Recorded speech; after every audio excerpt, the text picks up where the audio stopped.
Halo Sobat Intelektual, selamat pagi, siang, sore, dan malam buat kamu semuanya. Selamat datang di Gema Siniar Podcast, sebuah program kolaborasi oleh bidang riset dan pengembangan keilmuan PCIMM Kota Semarang, dan juga LPIK, yaitu Lembaga Pengembangan Intelektual Kader PCIMM Kota Semarang.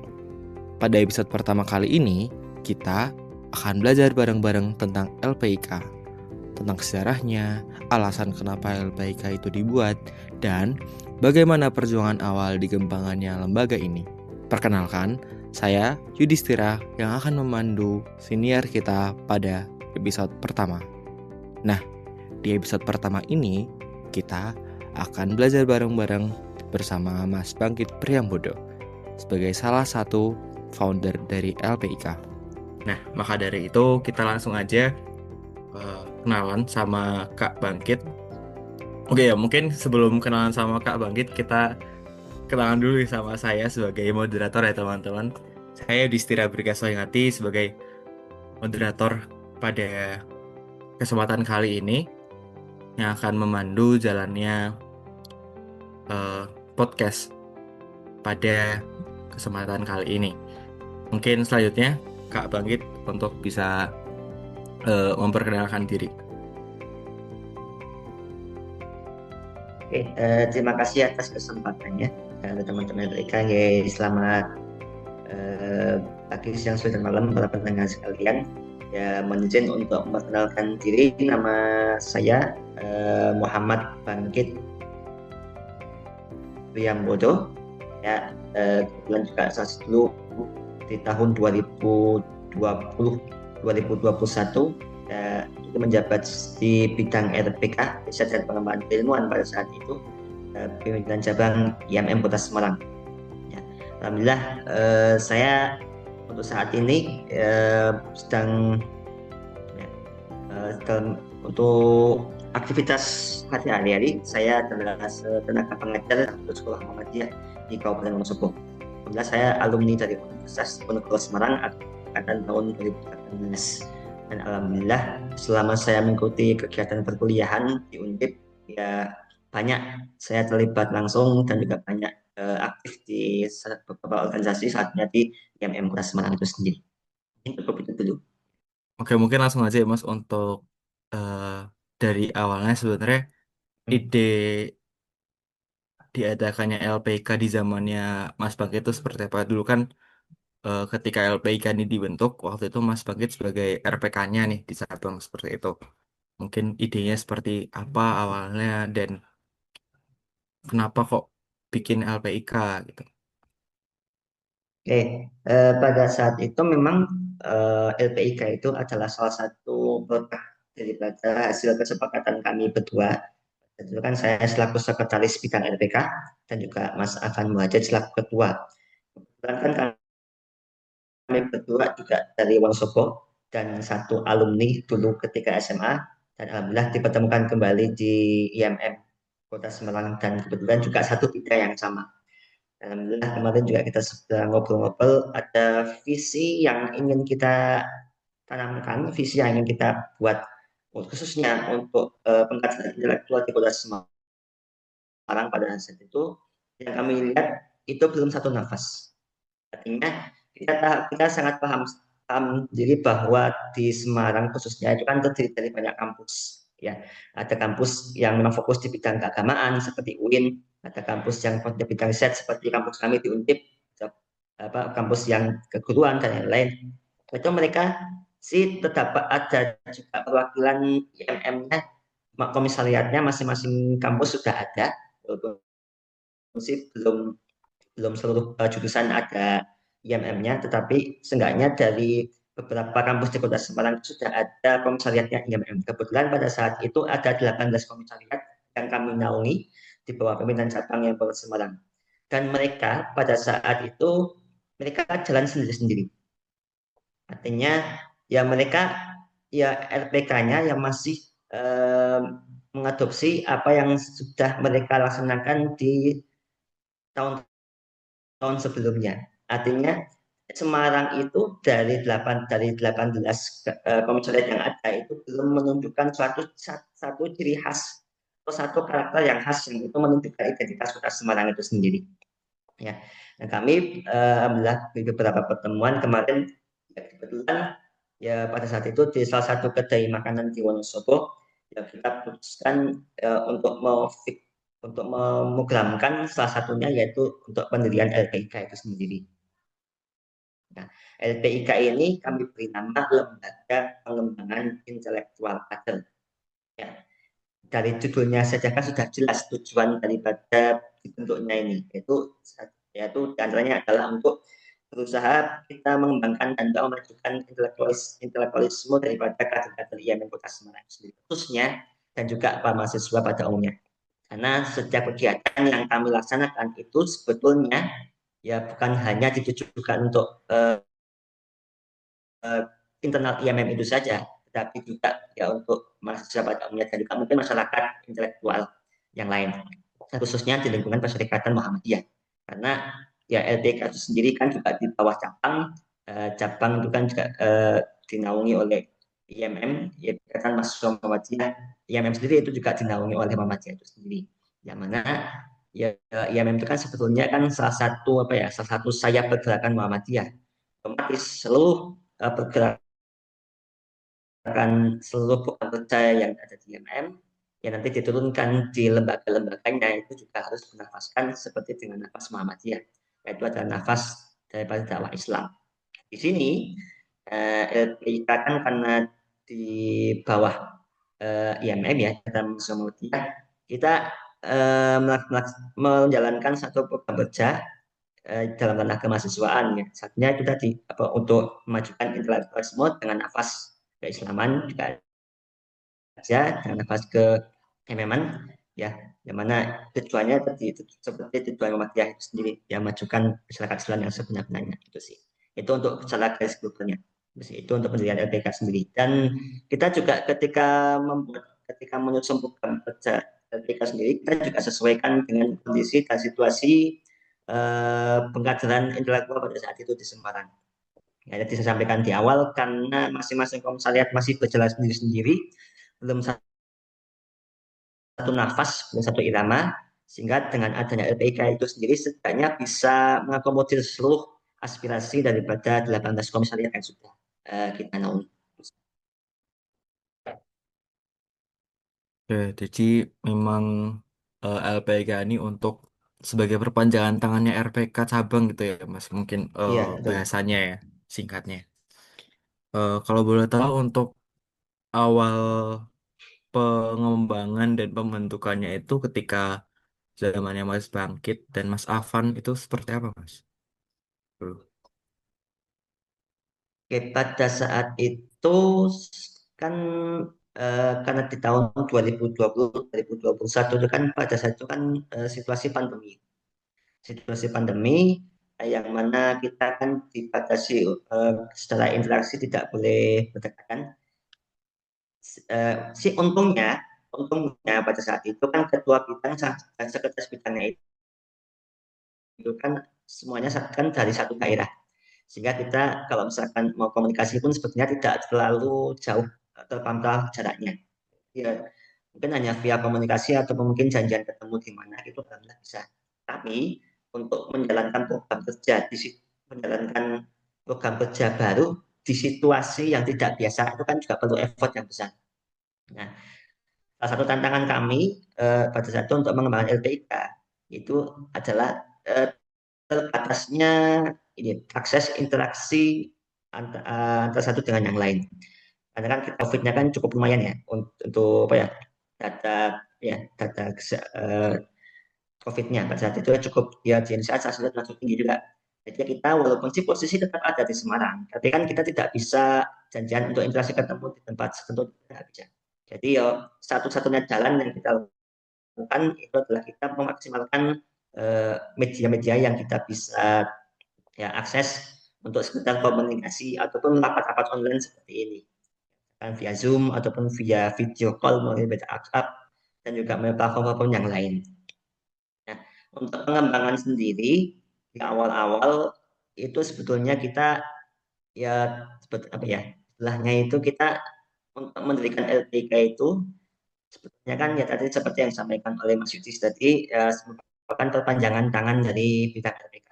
Ya, jadi LPK sebagai konseptor program, mana sebagai merancang program itu seperti apa nanti, secara teoritisnya, kemudian praktiknya seperti apa, nanti yang melaksanakan atau yang menjadi perwajahan dari bidang LPK itu adalah LPK itu sendiri.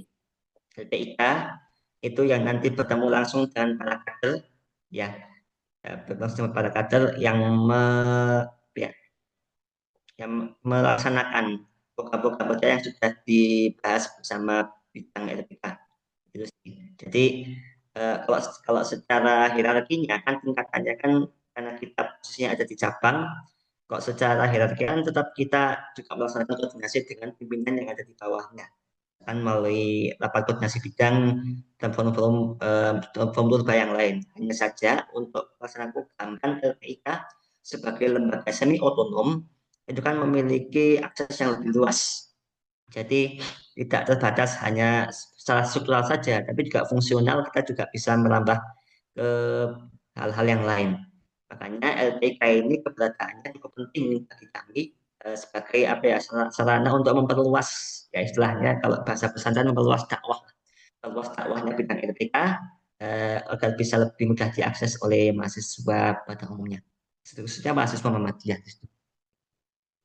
Jadi memang untuk LPIK ini awal bentuknya di eh, adalah ide dari Mas Bangkit dan Mas Afan ya sebagai mungkin dua sahabat karib ketika SMA gitu ya, melihat bagaimana kondisi intelektual di Semarang. Tapi untuk menemukan orang-orang itu kan pasti ketika zaman COVID apalagi ya Mas itu kan pasti susah ya, eh, orang-orang lebih memilih untuk mungkin mencari alternatif kegiatan lain daripada kalau saya mungkin saya pribadi ketika zaman COVID mungkin tidak tertarik dengan hal yang baru dan LPK ini kan hal baru Mas ketika COVID untuk GMM apalagi Hmm. itu kan pasti Hmm. bagaimana Mas-mas RPK, Mas Bangkit dan Mas Afan itu untuk menarik minat mahasiswa Muhammadiyah di Semarang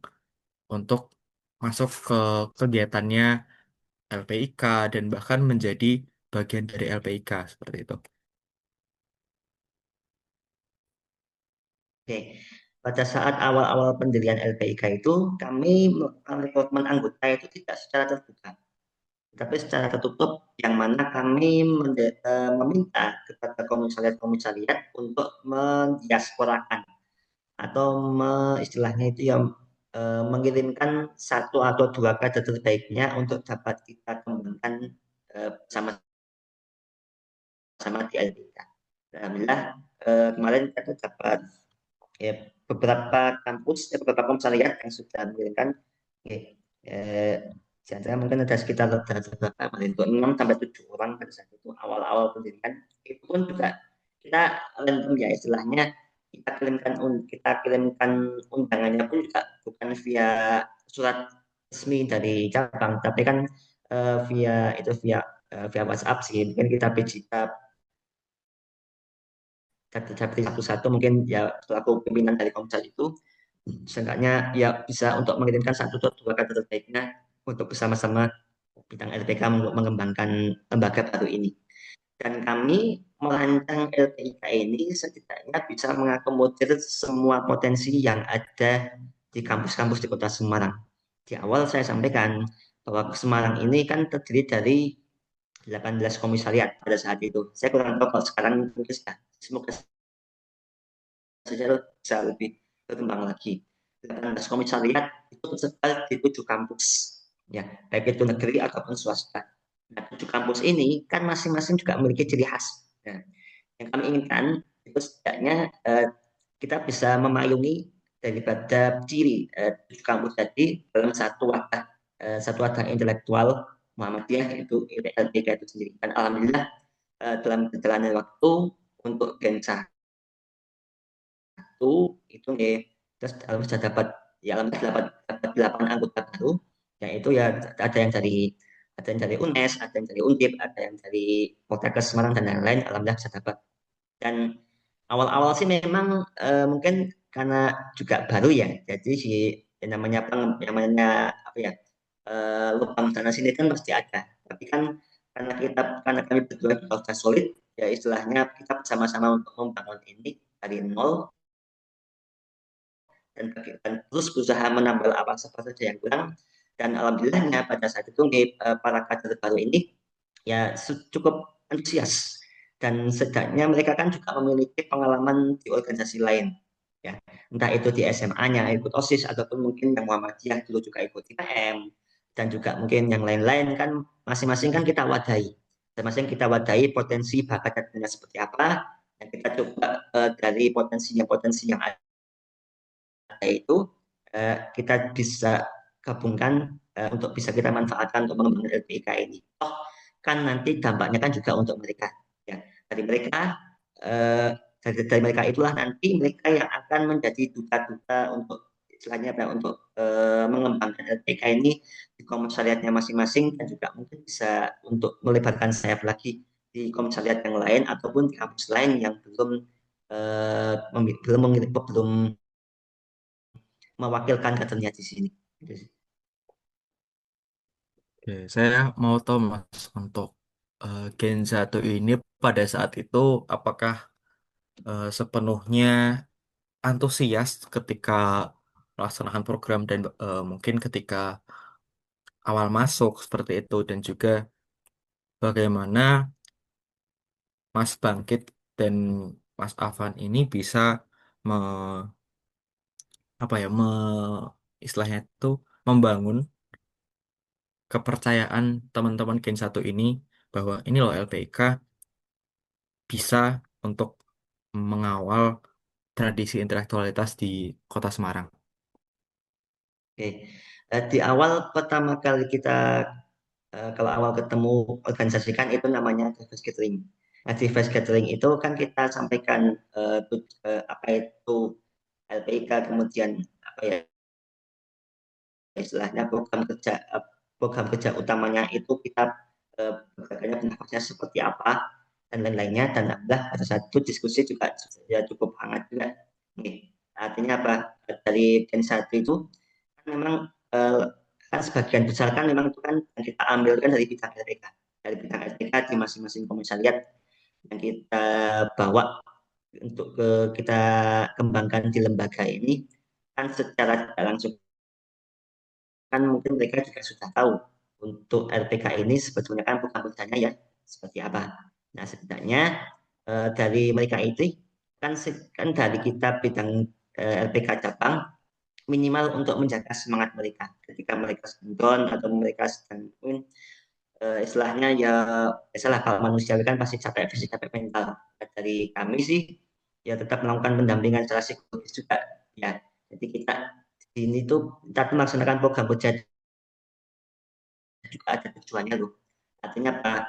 Pun secara saya pribadi itu saya tidak mau istilahnya program kerja yang dilaksanakan IMM itu hanya sebatas sebagai apa ya? Istilahnya itu hanya program kerja terus kemudian dilaksanakan sudah selesai, itu enggak. Kita enggak mau seperti itu. Program kerja yang kita buat, kita rancang itu setidaknya bisa memberikan dampak yang membekas ketika mereka sudah lulus nanti. Ini yang kita harapkan. Jadi ketika kita melaksanakan program kerja itu bukan hanya sebatas sebagai event organizer, tapi memang kita program kerja ini ya betul-betul kita rancang sesuai dengan apa maksud yang kita harapkan untuk mengembangkan intelektualitas, bukan hanya intelektualitas pribadi, tapi juga intelektualitas sosial yang ada di IMM Semarang khususnya itu sendiri, ya. Jadi pun materi-materi yang kita eh, berikan, materi-materi yang kita apa ya, yang kita sosialisasikan kepada kader-kader kan juga berkaitan juga dengan kehidupan mereka sehari-hari, materi-materi keislaman, kaum Muhammadiyah, keimanan dan lain-lain itu kan juga berkecimpung bersinggungan dengan kehidupan mereka masing-masing.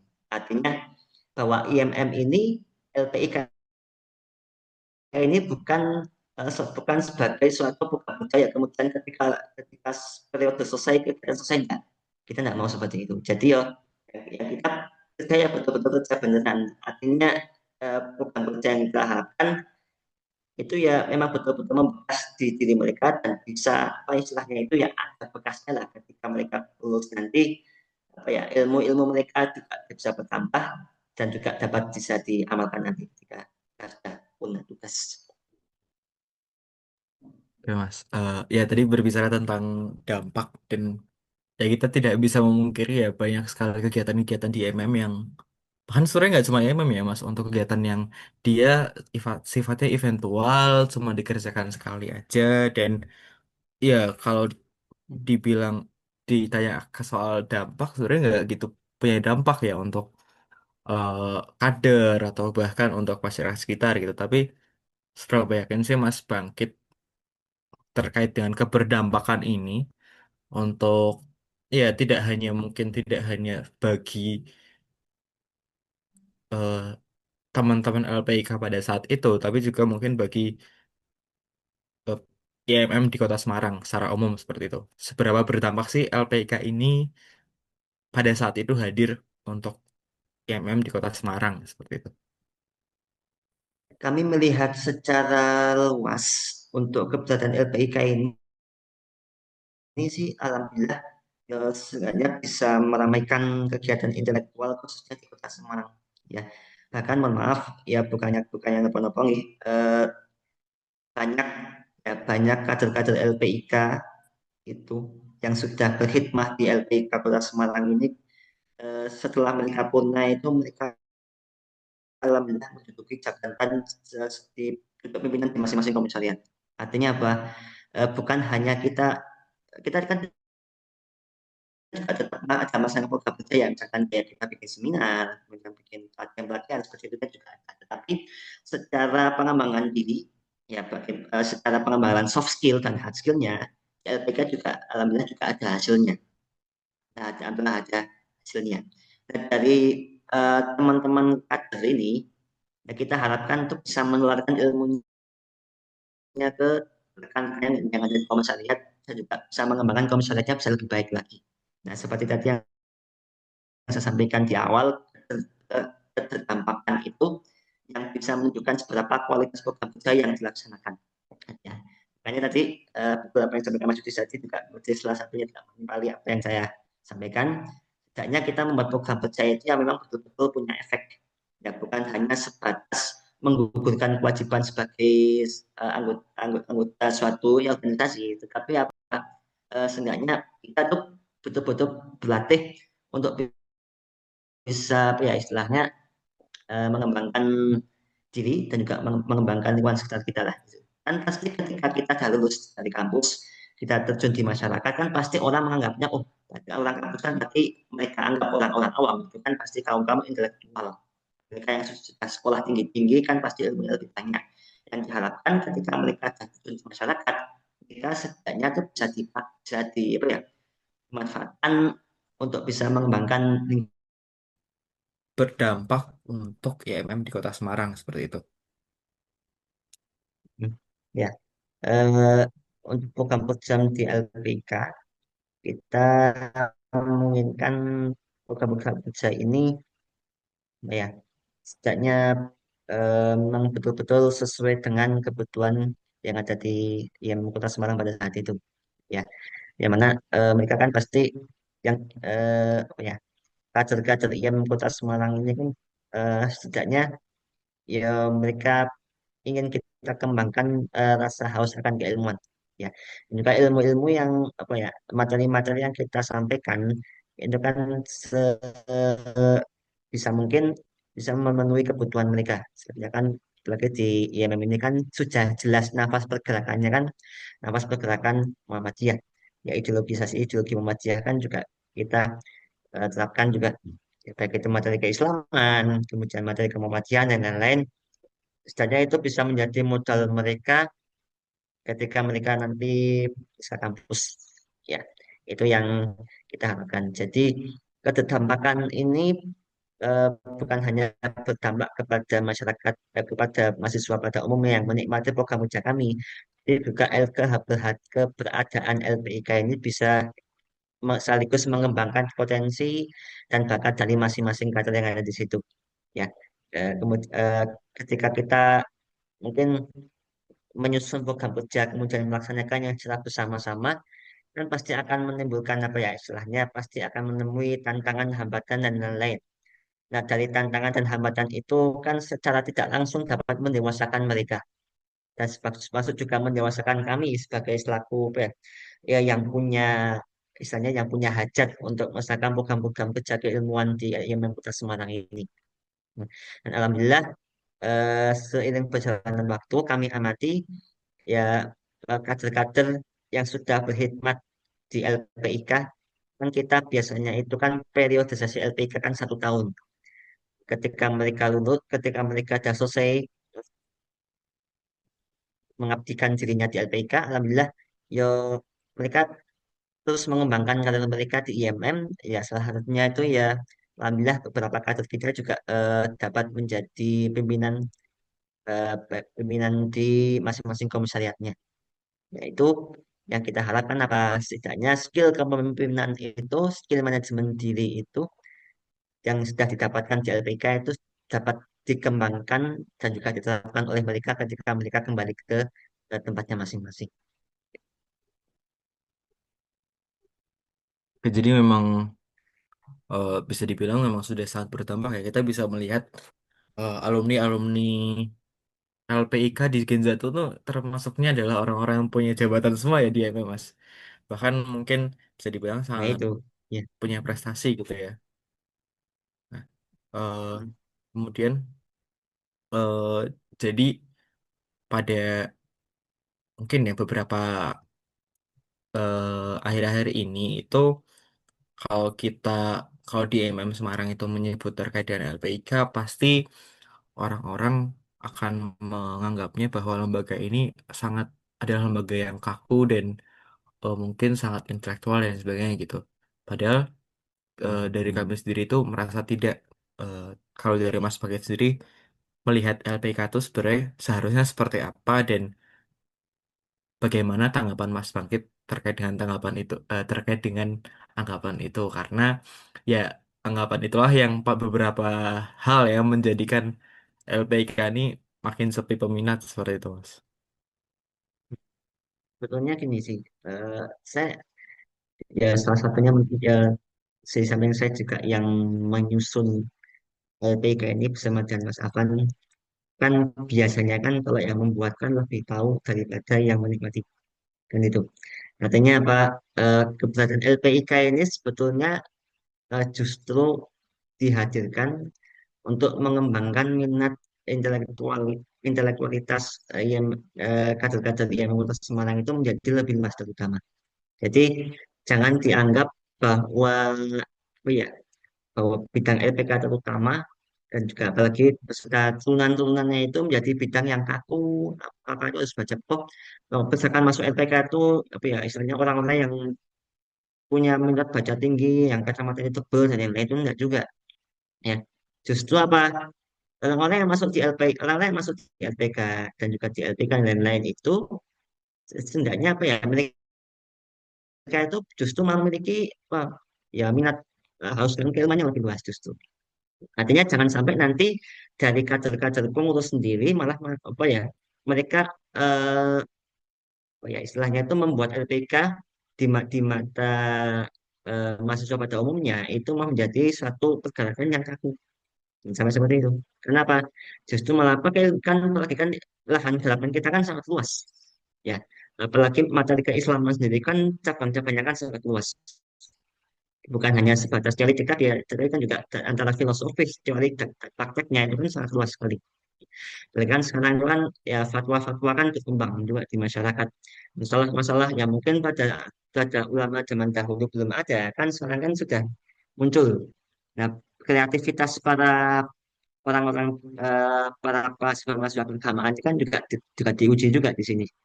Nah, LPK kan seenggaknya juga bisa berperan di situ ya untuk mengembangkan wawasan keagamaan masyarakat mahasiswa pada umumnya sehingga biar masyarakat kita biar mahasiswa itu tidak kaku tidak memandang apa ya bahwa hukum-hukum Islam itu hanya sebatas hal-hal terharam tidak Tapi kan juga ada istilahnya kalau di Muhammadiyah itu kan ada pendekatan-pendekatan seperti pendekatan tekstual, pendekatan kontekstual dan lain-lain. Sehingga kita tidak serampangan ketika menghukumi seseorang itu apakah sudah apakah baik ataupun tidak baik. Itu sih yang pertama. Kemudian yang kedua bahwa perwajahan lembaga ataupun orang melihat lembaga itu dari luar itu seperti apa, itu kan tentu saja dipengaruhi dari orang-orang yang ada di lembaga itu sendiri. Ya, mungkin istilahnya apa ya, LPK di awal-awal periode itu kami justru malah sangat luas. Artinya kita kan yang kita harapkan kan kita ingin mengakomodir semua bidang keilmuan yang ada di IMM Kota Semarang itu. Jadi tidak hanya terpaku pada satu atau dua bidang keilmuan saja. Artinya apa? Bahwa ilmu itu kan sangat luas sekali. Baik itu ilmu umum atau ilmu agama itu kan sangat luas cakupannya. Jadi ya jangan sampai nanti orang-orang menganggap bahwa yang masuk LPIK itu ya hanya orang-orang yang agamis saja ataupun hanya orang-orang yang menyukai hal-hal tapi ya istilahnya kan kalau IMM itu kan pergerakannya kan ke kiri-kirian saja itu enggak juga. Jadi ya kita ya lebih luas lah cakup apa lahan garapan kita lebih luas ya bidang keilmuan kita juga sangat bervariasi yang kita inginkan dan itu jadi ya jangan sampai apa ya istilahnya itu orang anggap bahwa di LPK itu hanya khusus hanya orang seperti itu enggak juga. Kita terbuka sifatkan terbuka bagi siapa saja yang istilahnya yang memang memiliki minat ilmu yang tinggi apa kita bisa budayakan di sini itu sih kita kembangkan bukan hanya sebatas hard skill-nya saja tapi juga soft skill-nya juga kita kuatkan itu sih. Jadi gitu ya teman-teman, LPK ini sebenarnya tidak hanya untuk orang-orang yang berkacamata tebal saja gitu, tidak hanya untuk orang-orang yang suka baca buku aja, tapi juga untuk kalian yang pengen berkembang bareng gitu ya Mas, pengen berkembang, pengen menjadi orang yang lebih baik, mengembangkan soft skill maupun hard skill kalian di kehidupan kuliah ini seperti itu, biar kuliah nggak hanya kuliah pulang aja gitu, tapi juga ada masa-masa berorganisasinya seperti itu. Nah, mungkin Peraya Sayota tadi Mas Bangkit sempat membahas tentang cita-citanya. Saya mungkin agak flashback lagi karena tadi ada pertanyaan yang ketinggalan. Saya tuh pernah dengar dari beberapa senior di LPIK bahwa ada yang LPIK ini sebenarnya pengen menjadikan IMM Kota Semarang sebagai pusat ideologinya IMM ya di Jawa Tengah seperti itu. Menurut Mas Bangkit, apakah ini Ya, benar dan kira-kira seperti apa? ya memang seperti itu untuk cita-cita awal eh, itu sebenarnya cita-cita awal dari bidang SPK bahwa yang tadi di Mukadimah saya sampaikan bahwa Semarang ini belum memiliki branding keilmuan yang tetap yang baku yang mana itu bisa menjadi ciri khas yang membedakan dari satu daerah ke daerah yang lain. Ya. Misalkan mungkin kita berkaca ke lebih, cakupan yang lebih luas di Jawa Tengah sendiri, kan kalau secara regional kan kita memiliki tiga poros sebetulnya. Poros Semarang yang kebetulan ditempati oleh saya sendiri, yaitu poros dan juga yang kedua itu poros Sukoharjo, teman-teman yang ada di Solo dan sekitarnya itu dan juga poros Banyumas. Nah, dari tiga poros besar pergerakan IMM Jawa Tengah ini, mereka memiliki ciri khasnya masing-masing. Ya, Sukoharjo kan terkenal dengan baret merah, kalian kan pasti tahu. Itu kan memiliki coraknya sendiri. Ya, Banyumas kan punya apa lah, itu program-programnya yang setidaknya bisa menampilkan ciri khas pergerakan IMM yang ada di situ. Secara otomatis juga bisa apa ya istilahnya dari ciri khas tadi itu kan bisa menunjukkan apa ya keunggulan dan juga aktivitas harian yang dilaksanakan di masing-masing daerah tersebut, di masing-masing kader-kader di masing-masing daerah tersebut. Nah, Semarang belum punya, Semarang belum ada. Ciri khasnya apa? Jadi karena kendalanya kan tadi karena belum ada satu payung yang mewadahi kampus-kampus yang ada, komsat-komsat yang sangat bervariasi itu kita belum punya wadahnya. Ya. Kemudian pada saat itu memang Mas Ketua yaitu Mas Afan berinisiasi. ya mungkin mau menampilkan istihadnya dia. Nah, sebetulnya itu Semarang itu punya satu benang merah yang itu bisa ya bisa tidaknya mengakomodir seluruh keanekaragaman corak yang ada di situ, yaitu adalah ideologi. Karena satu pergerakan kalau nggak punya ideologi kan pasti akan tidak akan tetap, maksudnya tidak akan kokoh. Ya, suatu pergerakan kalau tidak dilandasi dengan ideologi tertentu itu pasti akan gampang goyah. Ya, sedangkan di Semarang ini kan pasti banyak sekali banyak sekali corak, banyak sekali nah, model model model keilmuan ya, baik itu ada yang modelnya ada yang condong ke agama, ada yang condong ke sosial dan lain-lain. Itu setidaknya adalah satu benang merah yang dapat melandasi pergerakan mereka biar apa ya bisa lebih kuat lagi, dan mereka setidaknya ketika menampilkan ciri khas masing-masing itu mereka bisa lebih kokoh, bisa lebih mantap lah. Yaitu apa? Yaitu kita mengambil jalan untuk kita mengembangkan ideologi IMM itu sendiri. Ya, ideologi IMM itu kan sebetulnya juga kembali kepada falsafah dasar mengapa kita harus ber-IMM dan lain-lain. Sebagai kader IMM itu setidaknya itu kadar kepahaman kita terhadap ajaran yang apa, terhadap ajaran yang kita bawa, ajaran yang kita sampaikan ke halayak itu apakah sudah sesuai atau belum dengan yang dicita-citakan oleh para pendiri IMM itu sendiri. Ya, yang mana kan kita tahu bahwa ideologi IMM itu juga ideologi Muhammadiyah. Otomatis seluruh pergerakan IMM itu kan juga berlandaskan kepada ideologi Muhammadiyah itu sendiri, yang mana bertujuan kan untuk mewujudkan masyarakat Islam yang sebenarnya kan seperti itu. Jadi ya pergerakan IMM ya hanya ya tidak langsung ya berusaha untuk mewujudkan cita-cita Muhammadiyah itu sendiri. Nah itu. Nah dari kepemahaman ideologi itu dapat kita turunkan kepada pelaksanaan daripada masing-masing program kerja yang sudah dirancang di masing-masing kampus tadi, di masing-masing komisariat tadi, disesuaikan dengan lahan lahan dakwah yang mereka temui di tempatnya mereka masing-masing. Tapi kan secara tidak langsung kan mereka sudah dibekali oleh satu pemahaman yang kokoh, apa ya, satu ideologi yang dapat menjadi sandaran mereka, yang dapat menjadi modal mereka dalam nanti mereka melaksanakan program-program yang ada di IMM itu sendiri. Jadi itu sebetulnya. Oke, jadi sebenarnya memang untuk cita-cita sebagai pusat ideologinya memang udah dari RPK-nya sendiri itu ya Mas. Kalau kita Iya, lihat memang sebenarnya Semarang ini un- dibilang sebagai salah satu dari pusat pergerakannya EMM di Jawa Tengah gitu. Kalau kita lihat kan ada di Sukoharjo, Solo Raya, lalu Banyumas Raya, terus ada EMM di UMP dan sebagainya, lalu juga di em, Semarang yang ketiga ini kalau saya lihat memang sangat dinamis Mas untuk tidak hanya secara intelektual tapi bahkan secara politis juga sangat dinamis gitu kalau kita melihatnya.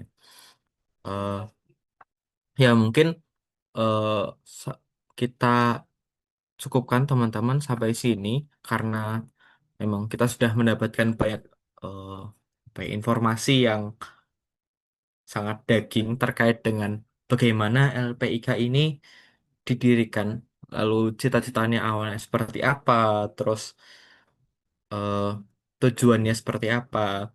Maka dari itu kami ucapkan terima kasih banyak kepada Mas Bangkit yang sudah menyempatkan diri pada malam hari ini. Karena kita rekamannya malam-malam, teman-teman. Jadi kita mengucapkannya malam-malam. Terima kasih kepada Mas Bangkit yang sudah hadir pada malam hari ini. Lalu terima kasih juga buat teman-teman yang sudah mendengarkan pada podcast Gema Siniar. Oh ya, mungkin satu lagi, Mas Bangkit, eh, hmm, satu pesan mungkin ya untuk teman-teman LPIK dan bahkan mungkin teman-teman IMM yang ada di luar sana. oke. Eh, Mungkin sebagai penutup ya untuk perjumpaan pada malam hari ini, dapat disampaikan karena kita ambil siaran juga malam. Ya, ya kami wasiatkan kepada teman-teman mahasiswa juga mungkin para alumni ya di kampus jangan berhenti untuk mencari ilmu. Saya ulangi, jangan berhenti untuk mencari ilmu dimanapun tempat kalian berada. Baik itu kalian yang masih menempuh studi, ya baik itu mungkin yang mendengarkan dan juga rekan-rekan belajar juga mungkin ada ya di sekolahnya masing-masing, di kampusnya masing-masing, baik itu di tingkat sarjana, magister atau doktoral, ataupun teman-teman yang sudah alumni yang bekerja di tempatnya masing-masing, ya yang mungkin yang belum bekerja juga terus mengembangkan karirnya untuk mempersiapkan masuk kerja yang kalian inginkan. Jangan lelah untuk terus mencari ilmu, jangan lelah untuk terus belajar, ya dimanapun tempat kalian berada dengan lahan yang bagus untuk kalian mengembangkan diri. Ya, karena Tuhan ciptakan manusia itu dengan otak yang yang kita dapat manfaatkan untuk terus berusaha untuk mengembangkan diri kita, baik itu secara intelektual ataupun secara moral. Ya, Tuhan sudah siapkan alat-alat yang Dia ciptakan untuk kita manfaatkan dengan sebaik-baiknya.